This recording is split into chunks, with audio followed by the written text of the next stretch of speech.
This video contains spoilers from The Legend of Zelda: Tears of the Kingdom. I have been playing games in the Legend of Zelda series for as long as I can remember. I'm a huge fan of the series, and I'm working on a playthrough of the newest entry, Tears of the Kingdom, on my YouTube channel right now. I've been having a lot of fun with the game overall, and there's a lot of things I really like about it, despite how negative the rest of the video is likely going to be. That's why I was so disappointed when I realized recently that by doing a quest the game pushed me towards, I had inadvertently spoiled the game's story for myself. I had watched a cutscene that chronologically took place way further down the line in the story than I had seen at that point. I had spoiled the game for myself, and the worst part is that I didn't even know it until it happened.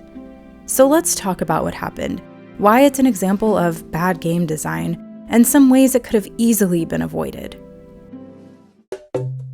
The Legend of Zelda: Breath of the Wild did an open-world story much better than Tears of the Kingdom. In Breath of the Wild, all of the memories you found could be experienced in any order. Nothing in any one cutscene spoiled anything in another. If you're going to tell a story in a way where the pieces can be found in any order, this is the way to do it. You can explore the world and be excited when you stumble upon a new piece of the puzzle. In Breath of the Wild, once you found all of the memories, another quest was given to you. This quest gives you the final memory. This is the game's way of ensuring that regardless of what order you found the memories in the game, you would be watching the final memory last. That way, you were experiencing the story in a way that made sense, and the way that the story creators intended for it to be told. This is unfortunately where Tears of the Kingdom failed. Tears of the Kingdom had the bright idea to include memories and other quests that the player can stumble upon with literally no indication that doing so would spoil the entire story for them. Sure, you are nudged towards a quest early on to find an area that tells you the correct chronological order to find the geoglyphs, which is where you'll find the memories and flashbacks. And yes, the earlier geoglyph memories are generally along the path that most players will follow in the beginning of the game. But herein lies the issue. The memories in Tears of the Kingdom have a chronological order. They have a correct order. You can, while playing the game completely how the creators intended, find the final memory with literally no indication that you were about to spoil the entire game's story for yourself. You can find all the geoglyphs before even finding the map telling you the correct order because this quest is not required. The reason that I made this video is because while I was playing the game the way the creators wanted me to play it, I unintentionally spoiled the game for myself. I decided early on that I did not want to be spoiled in this game. I love Zelda games and I wanted this story to play out as it should. So when I realized that I could get the geoglyphs in any order, I decided that I wanted to follow the map that I found and get them in the correct order. This was already fairly annoying, because it meant that I oftentimes found myself exploring the world, as you should, and passing by geoglyphs I found simply because I knew that I'd be spoiling the story for myself if I watched them. This is absolutely mind-boggling to me. In a game that wants to incentivize exploration and player freedom, why would you put the player in this situation? Play the game as intended and explore openly and freely at the expense of ruining the game's story. Follow the story chronologically, and you can't explore as freely as you'd like. You can't win. Regardless, after getting the first few geoglyphs in order, I decided that I wanted to get the Master Sword. If you've played the game already, you probably know where this is going. The reason I wanted to get the Master Sword was because I was tired of all my weapons being shitty and always breaking. Yeah, I could fuse more, but this game is all about player freedom, right? And I wanted the freedom to have my nice classic one-hander that recharges instead of fully breaks. I didn't even think twice about doing this. In Breath of the Wild, you went to the Korok Forest and met the Great Deku Tree. There was a cutscene and some story bits, but none of them spoiled anything later in the game, same as the memories in that game. It didn't matter story-wise when you did this quest, and all you needed to get the Master Sword was a certain amount of heart containers. That's it. Back to Tears of the Kingdom. I just wanted my Master Sword back. I decided to go to the Korok Forest and found it super depressing. I helped out the Great Deku Tree by fighting the Gloomhands and Phantom Ganon lurking inside of him, and then got a quest where he told me exactly where to find the Master Sword. Again, there was no progression gate or any sort of indication that doing this quest would be exposing me to late game information.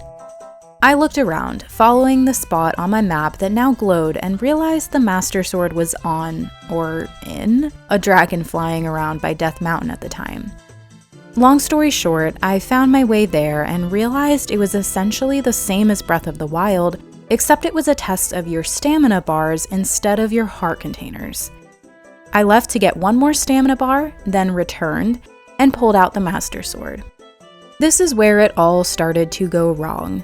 I watched a cutscene which seemed to indicate that Zelda had left the Master Sword in the Light Dragon in the past so it could bathe in sacred light for a long time and Link could get it in the future, fully restored.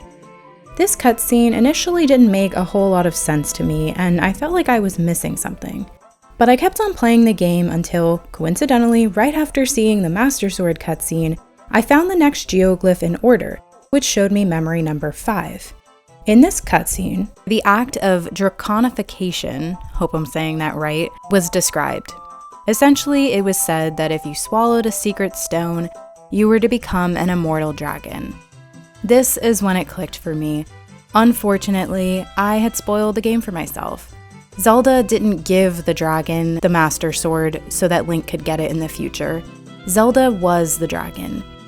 Now, since I haven't finished this game yet, I'm not sure how much more in-depth that goes, but I do know that I spoiled that for myself. After being so intentionally careful to try and experience this story correctly, I still ended up unintentionally ruining it for myself. The game I waited 6 years for, the latest installment of my favorite series, I had spoiled for myself. And how did I do it? I played the game, as the game creators had intended for me to play. I explored, I found my own way, and I ruined it for myself. I have not finished Tears of the Kingdom yet, so I'd really appreciate it if you didn't leave any spoilers about anything I haven't discussed directly. But I am disappointed. It's baffling to me how this happened. Zelda is trying to satisfy everyone, when that is simply not possible. You cannot have a story that needs to be told chronologically combined with an open world and the ability to do whatever you want whenever you want. You have to pick one and lean into it. Breath of the Wild did this pretty well, but again, that story didn't need to be told chronologically. It instead leaned more on exploration and the story took a back seat. In my opinion, this entire situation I found myself in could have been easily prevented. The temples in this game, for instance, truly don't need to be done in any specific order. It genuinely doesn't matter, and you won't spoil anything for yourself regardless of what order you choose, so I'm fine with how they dealt with that. But the memories should have changed depending on what geoglyph you activated. For instance, if I started the game and found the sword-shaped geoglyph, which in Tears of the Kingdom shows a later game memory, I should have been shown the first memory. Period. It's that simple. Make it so the player can freely explore, and when they come across a geoglyph, they are simply shown the next scene chronologically. To fix the issue I ran into with the Master Sword quest, it's honestly just as easy. In fact, I came up with 3 ways to do it. Here's the first one. Once Link helped the Deku Tree, instead of giving him the quest to get the Master Sword and telling him exactly where to get it, he could have come up with some arbitrary reason why he couldn't do it yet. All they needed to do was have some short cutscene where the Deku Tree told Link that he needed to get all of the memories and return to him. He could have just said, I don't know, that Link needed the full context of what happened in the past before he was ready to get the Master Sword back. This would ensure that the player was only allowed to see the final cutscene and get the Master Sword after the memories had all been obtained.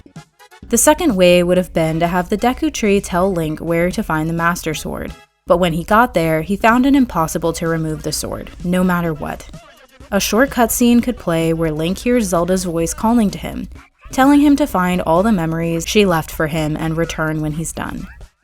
This ensures that before playing the final cutscene, the player would have already seen all of the others. The third way would be to strongly discourage the player from doing this quest. This is definitely not ideal, and I'd personally prefer the previous two options. But if they wanted to be more open-ended, they could have at least given the player a heads up for what they were about to do. Again, there is literally no indication for a player going into this game blindly that obtaining the Master Sword will spoil the game's story. There was actually one thing I can recall in Breath of the Wild that is similar to this situation. In that game, you can explore Hyrule Castle at any time. There's nothing stopping you from going there, minus some difficult enemies that can pretty easily be avoided if you're sneaky enough. This didn't happen to me, but my friend who played this game accidentally stumbled upon the final boss fight. There was no door and no indication whatsoever that entering this unassuming room would trigger the final cutscenes of the game and the final boss battle. Again, this could have literally happened at any point in the game without the player even knowing what they were doing. At the very least, they could have had Zelda call out to Link if he tried to enter that room and ask if he's sure he's ready to face off with Ganon. That way, at least the player knows what they're in for and can leave before entering if they don't want to finish the game yet. Ultimately, there should have been something that either fully prevented or at the very least discouraged players from ruining the game for themselves. Part of the job of a game developer is to ensure that players experience the game properly and as intended, and don't do anything to ruin it for themselves. When playing the game properly, meaning without cheating or looking things up, you should not have to feel like you're walking on eggshells to not spoil the game for yourself. In my opinion, the way story progression was treated in this game was bad game design. I'm not saying this is a bad game, nor am I saying this is a bad story. But the fact that the player can play the game correctly and still end up ruining the story unintentionally is just bad game design, plain and simple.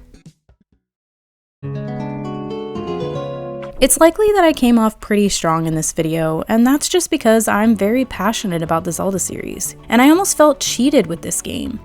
It shouldn't be this difficult to enjoy the story of a Zelda game. I tried my best to play the game properly and without spoilers, and I couldn't because of how this game was designed. I welcome discussion in the comments without spoilers, please, and I'm looking forward to hearing what you guys think. I just want to reiterate that just because I think that the way the story was implemented in this game was flawed does not mean I think the game or story themselves were bad, because I don't think that. It bothers me that there were simple ways to fix these issues that would have significantly improved my first playthrough of this entry to my favorite video game series. Please like and subscribe if you liked this video, and thank you so much for watching. Have a good one.